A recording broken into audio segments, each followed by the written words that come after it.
Oi pessoal, tudo bem? Então,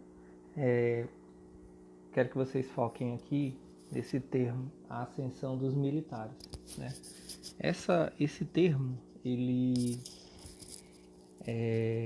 diz respeito a como a República Romana ela se tornou um, um império onde o principal fator chama-se exército, certo?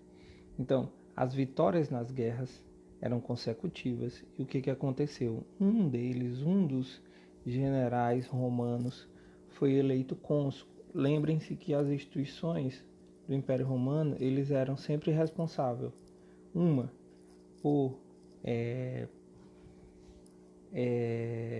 pela administração da cidade e o outro pelo exército, né? Ou seja, tinha um cônsul que era responsável pelo exército. Então, um desses cônsuls foi eleito a partir de um general que era conquistador. Então, esse cônsul ele foi ser o chefe do Senado, na verdade. O que acontece? O nome desse general romano eleito chamava-se Mário. E aí começam a sequência de nomes famosos dentre os protagonistas da história romana que vão começar agora, tá ok? Então vamos lá, Mário ele instituiu o pagamento de salário a soldados. Exatamente. Olha só, por mais que pareça estranho isso e normalmente as pessoas se tornam militares exatamente por causa dos salários, dos bons salários, né? Isso só foi criado, isso não era uma questão de ser assalariado ou não. Ou seja, o exército não era um exército profissional. As pessoas não eram do exército apenas, como hoje em dia muitos exércitos são assim, né? As pessoas são do exército apenas, né? E outras são alistadas. Então, essa é a grande questão. Ele, ao pagar salários aos soldados, ele instituiu um exército profissional. E é isso que a gente tem hoje, por exemplo, no Brasil. A gente tem exatamente um exército profissional. E o nome disso, o nome desse salário pago pelos para os soldados, ele chamou-se um nome bem peculiar que até hoje ainda é usado nas questões militares. É o soldo, certo? O soldo, ou seja, o salário do soldado, soldo, na verdade. Então, com essa profissionalização do exército, o que acontece? Esse exército ele fica cada vez mais poderoso, tá bom? E faz com que esses soldados eles se tornem mercenários. Vamos dizer assim, às vezes as pessoas não são romanas, ou no caso lá de Roma, eles não pertenciam ao grupo dos romanos, e ao se tornar pertencentes ao exército, eles acabavam se tornando pessoas mais importantes, ou seja, eles burlavam a importância de ser apenas romano, ou seja, patrício ou plebeu, mas o romano ele sempre tinha seu privilégio. Então, as pessoas que não eram romanas, ao se tornar soldados, ao se tornar membros do exército, eles acabavam tendo mais privilégios do que outros. Então, essa questão dos combatentes recebendo salários fez com que muitos deles pensassem assim: vou passar a minha vida inteira no salário. Então, eles pensavam em promoções, em seguir carreiras, e, inclusive recebiam terras para isso também, certo? Ao concluírem, né? Os soldados eles passaram a ser mais leais aos seus comandantes do que ao próprio Estado romano. Isso é muito parecido aqui no Brasil. Acontece tanto nas polícias como no próprio exército. Normalmente tende-se a ser mais fiel àquela pessoa que está mais próxima a você, no caso, o seu comandante. Esses comandantes militares ficaram fortes, cada vez mais fortes. E o que eles tinham ao seu lado? O próprio exército, eles tinham seus próprios comandos militares. E aí o que eles fizeram?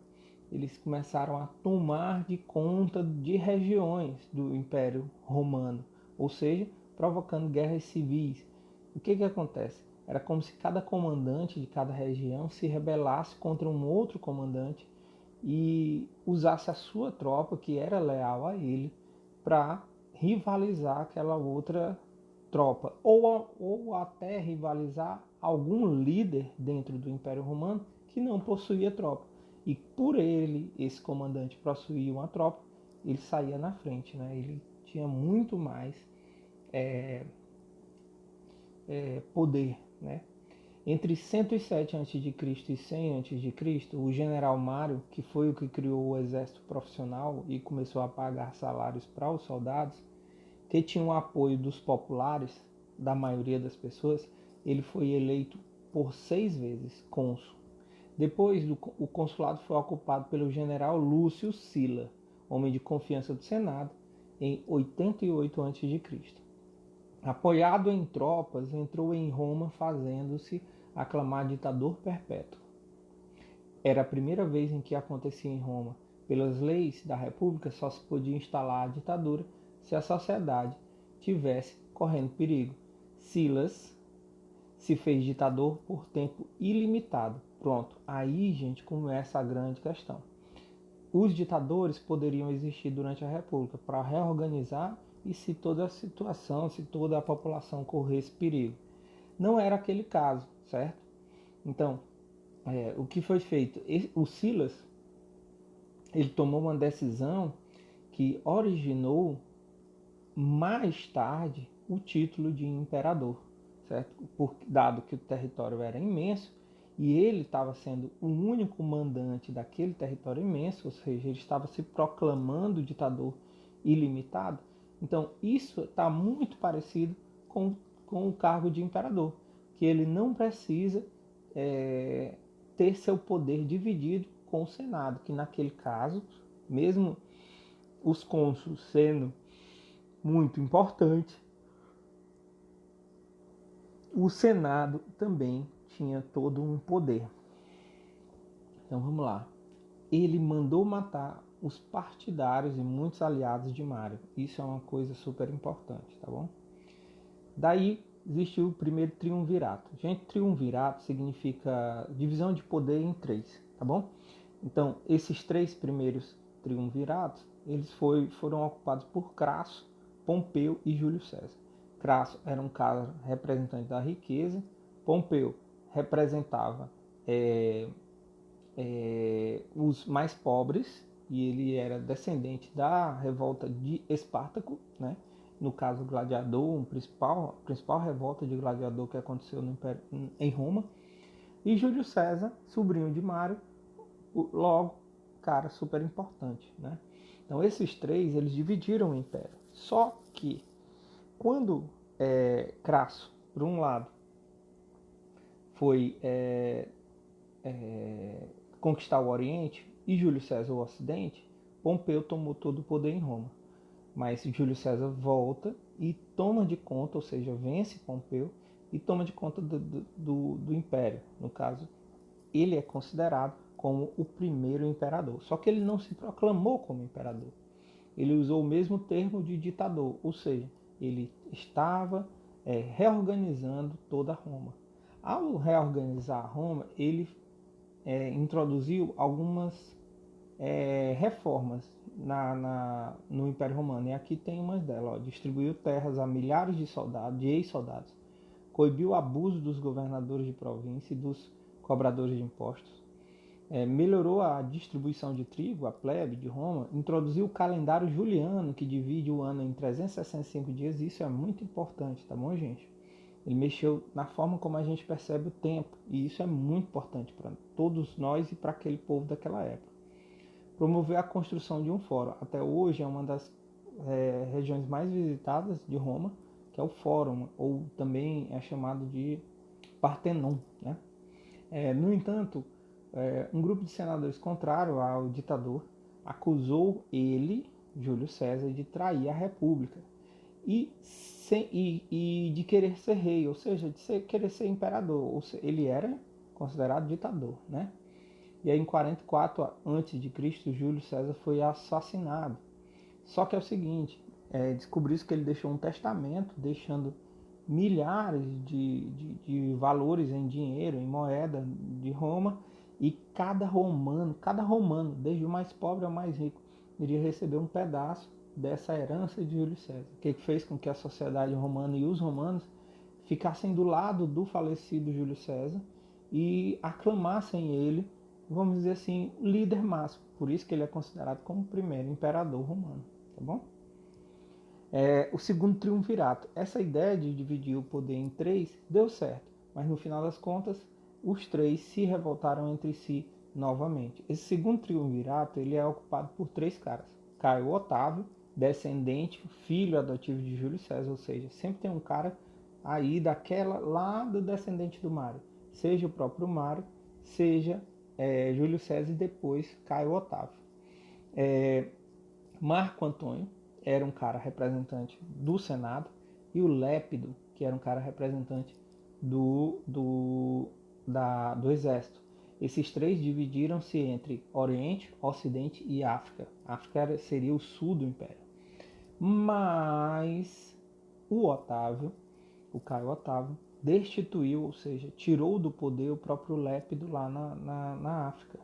E o que aconteceu? Ele enfrentou, né, as tropas de Marco Antônio.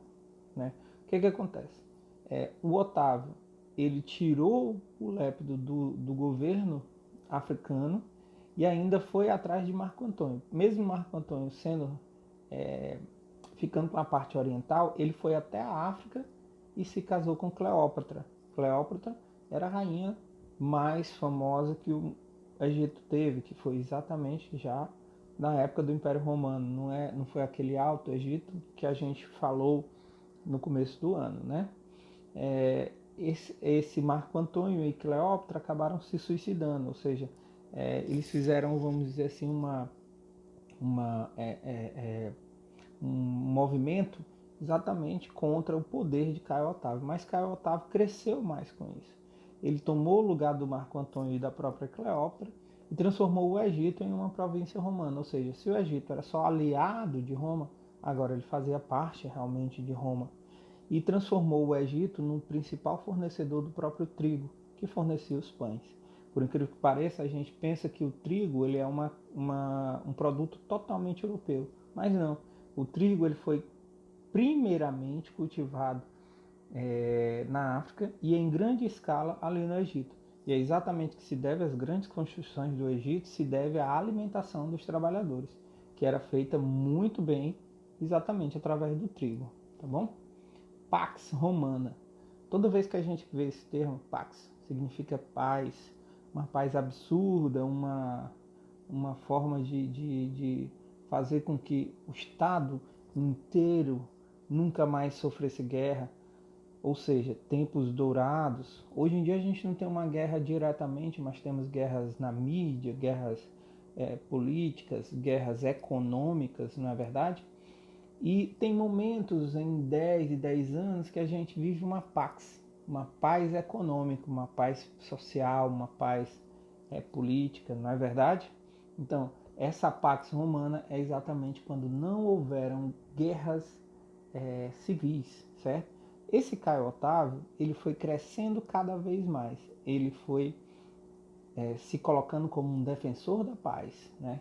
E aí ganhou vários títulos, certo? Um dos títulos, ele era chamado de príncipe, como se ele fosse o líder do Senado, o primeiro cidadão, o cidadão mais importante romano. Também foi apelidado de Augusto. Por incrível que pareça, esse termo é um adjetivo e não um nome. Hoje em dia ele é usado como nome, Augusto. Venerado, ou seja, aquele que deveria ser venerado, né? E o de imperador, imperador que é governante de um vasto império e comandante dos exércitos. Ou seja, você só tem exércitos fortes, você só tem um império grandioso porque tem exércitos fortes. Essa é a ideia. Então ele junta esses três termos para exatamente ser o de fato, né? Sendo que o pai dele, digamos assim, tinha sido o primeiro, considerado o primeiro imperador romano, mas ele de fato é o primeiro imperador romano. E foi chamado assim, Otávio Augustus, né? Otávio, o segundo nome dele é Augusto de Venerado, ou seja, Otávio Venerado. O que acontece, gente? Ele ganhou tanto poder que ele podia propor e vetar leis, certo? Ele podia dizer o que seria lei e o que não seria. Ele podia convocar o Senado, ou seja, ele podia dispensar o Senado também, dizer, não, agora não vai ter Senado, não é verdade? As assembleias, ele poderia intervir militarmente lá em Roma, dizer, não, essa assembleia centurial, essa assembleia plebeia e essa assembleia curiata vai deixar de existir, né? E assim, essa instituição do imperador, ele foi instituída de fato em 27 a.C. Ok, vamos lá. Assim começa o Império Romano. E aí ele faz algumas reformas, ou seja, ele faz algumas reformas que vão transformar essa Roma, esse império, agora império, né, esse vasto império, e vai mudar muitas coisas. Que reformas são essas? Organizou o império, definiu seus limites e fortaleceu suas fronteiras, enviando tropas para defendê-las. As principais tropas, gente, ficavam na região dos germanos, tá bom? Entre o rio Reno e Danúbio, ali na região onde hoje é a Suíça, a Alemanha, a Áustria, tá ok? Ele distribuiu terras aos soldados, instituiu uma aposentadoria. Olha só como as pessoas começaram a dar valor para ele. Agora os soldados poderiam se aposentar, né? Assumiu a administração das províncias do Egito, principalmente, porque era um fornecedor do trigo, na verdade. Aí o Senado administrava ou regiões menos importantes e ele as mais importantes. Esperto, né? Modernizou a cidade de Roma, que passou a ser administrada por um prefeito. Olha só a criação do cargo do prefeito. Um prefeito, um cara que é subordinado ao imperador e ao mesmo tempo administra apenas a cidade, certo? Ganhou um corpo de bombeiros, olha só, uma instituição para apagar incêndios. Era constante lá em Roma, mas só que até hoje nós precisamos muito de uma instituição como essa, né? Financiou a construção de uma série de obras que valorizavam a sua imagem, como o Fórum de Augusto, Altar da Paz e um mausoléu para a família real. Muito, muito inteligente esse rapaz, né?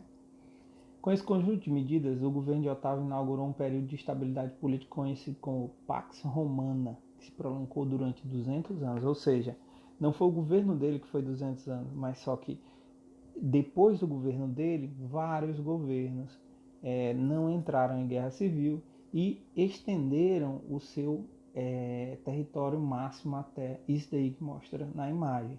Então, se a gente pegar de leste a oeste, leste, Mesopotâmia, o lugar mais distante, o Golfo Pérsico, e o lugar mais distante aqui, a oeste, fica a Lusitânia, onde hoje é Portugal. Se a gente pegar de norte a sul, a gente tem a Britânia, onde hoje é a Inglaterra, e o extremo sul desse Império Romano é o Egito, lá no norte da África, perto do Mar Vermelho. Então, gente, o que acontece? A gente mostra que esse poder romano, ele está aqui, em como essa cultura e a política era levada para todos esses territórios que depois tiveram outras línguas, mas todas derivadas ou do latim ou de línguas próximas ali ao Império Romano, não é verdade? Então, essa questão do Império Romano é super importante para a gente entender que eles nos influenciam até os dias de hoje. Então, período da Pax Romana, vivido pelo Império entre os séculos I e II. Foi também um exemplo de crescimento econômico, particularmente a expansão e a dinamização do comércio. Entre seus fatores que fortaleceram a expansão, podemos citar a existência de portos bem equipados, uma rede de estradas bem planejadas e o uso de uma moeda única, o denário, em todo o Império. Lembrando, gente, que essa Pax Romana é a época de maior poder do Império Romano e a época que se confunde com o movimento de Jesus Cristo, ou seja, a época em que Jesus Cristo viveu. E essa época ele fala muito sobre o Império Romano. Vamos falar um pouquinho só sobre a sociedade, como ela era organizada.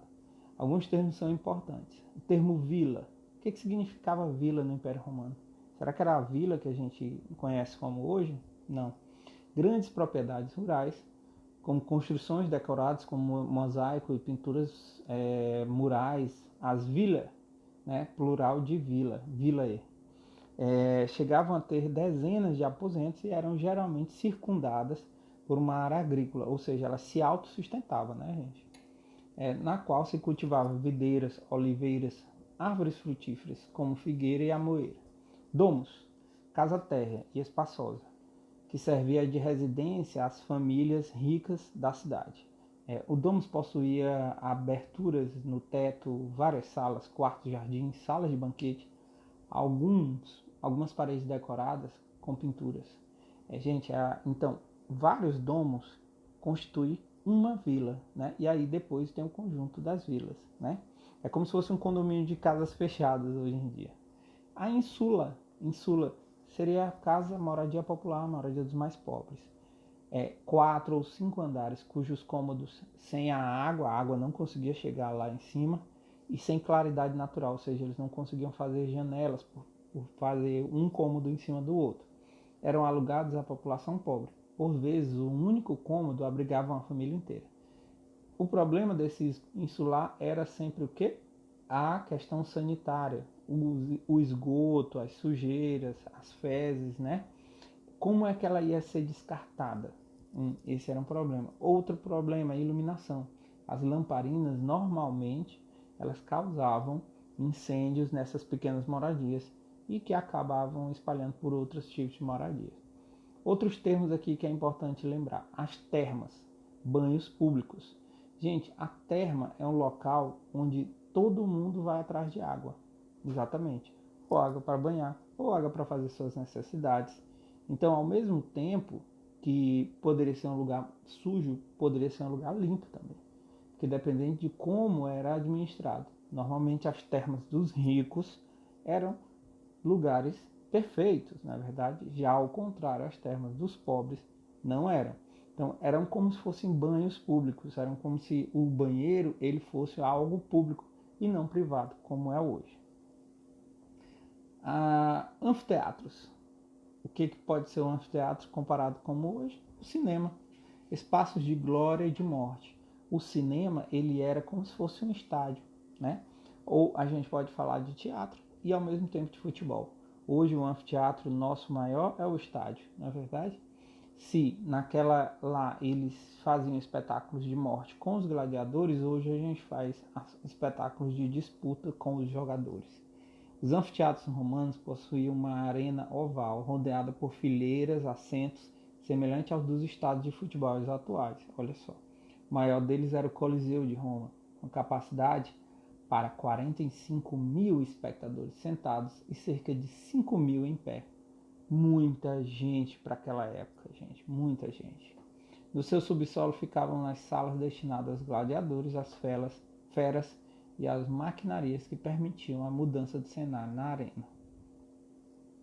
Vamos lá para mais algum termo? Gente. Então, por enquanto, esses são os termos que eu quero que vocês vejam para depois a gente partir para o finalzinho do Império Romano. Valeu, abraço.